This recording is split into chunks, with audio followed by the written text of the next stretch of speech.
L'iPad mini n'est peut-être pas aussi abordable que certaines tablettes bon marché actuelles. Il n'est pas non plus aussi puissant qu'un iPad de 4e génération. Mais si vous voulez l'iPad le plus facilement transportable combiné avec la plus large gamme d'applications, il est assez difficile de lui résister. Son format est fait pour l'emmener avec vous. Je suis Scott Stein et ceci est le mignon et plutôt addictif iPad mini. Quand l'iPad mini a été annoncé, l'idée était de prendre l'expérience de l'iPad et de la rendre plus petite, qu'elle se rapproche de celle du Kindle, quelque chose qui puisse rivaliser sur le marché des tablettes 7 pouces. Il faut dire que c'est vraiment un petit appareil et il faut en tenir un pour se rendre compte à quel point il est petit et à quel point il est léger. Avec ses 308 grammes, il pèse à peu près la moitié du poids de l'iPad 3e ou 4e génération. Dans la main, il donne plus l'impression d'un livre ou d'un Kindle que d'autres tablettes 7 pouces.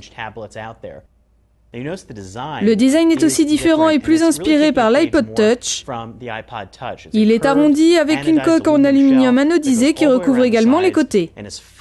L'arrière est plat et les bords sont arrondis. Les coins en aluminium rappellent l'iPhone 5.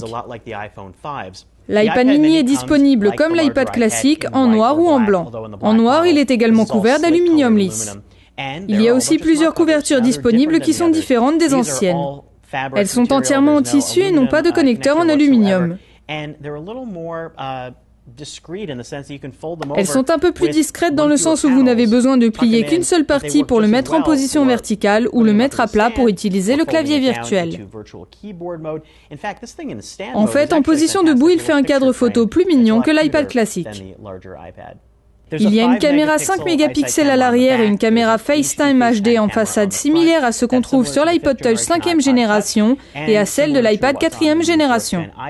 Il n'y a pas de flash à l'arrière, mais vous pouvez filmer en HD 1080p pour pouvoir communiquer via FaceTime en HD.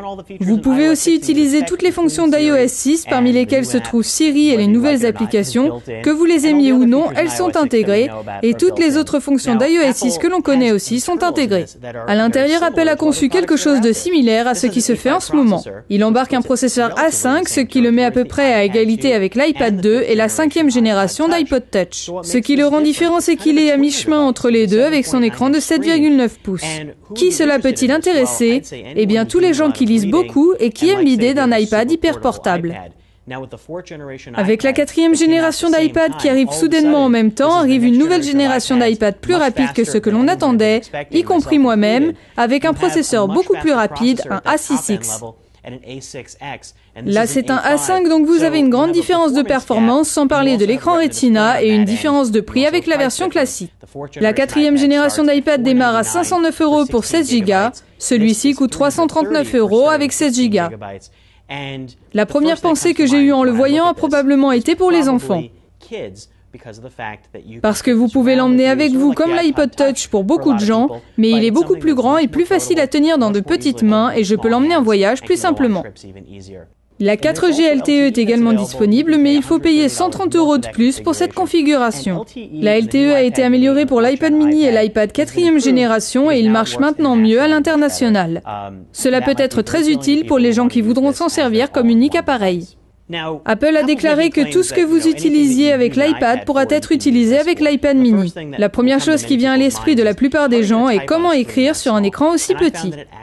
Eh bien, je trouve que ça marche plutôt bien. Ce ne sera pas comme un ordinateur portable ou comme avec le clavier virtuel de l'iPad, mais la différence est que vous pouvez taper en mode paysage, mais vous pouvez aussi le tenir dans vos mains pour taper en mode portrait sans problème. Les jeux et applications que j'ai téléchargés allant de GarageBand à iMovie en passant par des jeux de plateau comme Ticket to Ride ont souvent de petites icônes, mais semblent tous facilement utilisables avec cet écran, ce qui est une grande réussite. L'autre grande réussite, ce sont les magazines. Les publications digitales sont souvent rétrécies pour s'adapter aux écrans de 7 pouces, mais là, grâce au ratio 4/3, les numéros de magazines comme Wired ou le New York Times sont parfaitement lisibles sur ce format. Maintenant, si vous utilisez un écran Retina et que vous êtes un utilisateur d'iOS, vous vivez peut-être toujours dans le royaume du Retina. Il y a une différence ici, c'est un 1024 par 768 pixels et même s'il a l'air meilleur que celui de l'iPad iPad 2 qui a la même densité de pixels, ce n'est pas le royaume du Retina et vous le remarquerez. Il peut sembler plus flou et si vous avez déjà utilisé n'importe quel appareil comme un iPhone, la 5e génération d'iPod Touch, la 3e génération d'iPad ou encore la 4e génération d'iPad, vous remarquerez une différence.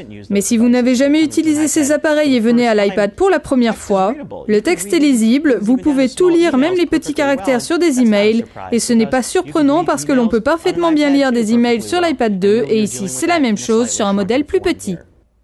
Maintenant, quel iPad allez-vous prendre ? Cela dépend vraiment de vous. Il est très difficile de passer à côté d'un modèle aussi petit, mais d'un autre côté, la 4e génération d'iPad est une vraie amélioration de ce qui avait été fait avec la 3e génération et amène la notion de rapidité à un tout autre niveau. Celui-ci peut très bien faire office de second iPad, il peut satisfaire ceux qui ne peuvent pas investir dans l'autre ou ceux qui veulent lire et consommer des médias. Mais il y a beaucoup d'autres appareils qui servent à ça, comme le Kindle Fire d'Amazon, la Kindle Fire HD, la Nook Plus, la Nexus 7 de Google, et la plupart ont des prix vraiment bas, comme 199 €. Celle-ci à 339 € est une version premium, mais d'un autre côté, son écran plus large et la compatibilité avec l'important catalogue de l'App Store font la différence. Verra-t-on un écran Retina sur celui-ci? Qui sait, mais pour l'instant, il a un format fantastique et un catalogue de livres intéressant, ce qui n'est peut-être pas essentiel pour beaucoup, mais quand vous l'avez en main, il est difficile de le lâcher. Je suis Scott Stein et c'était un premier regard sur le nouvel iPad mini disponible en novembre 2012.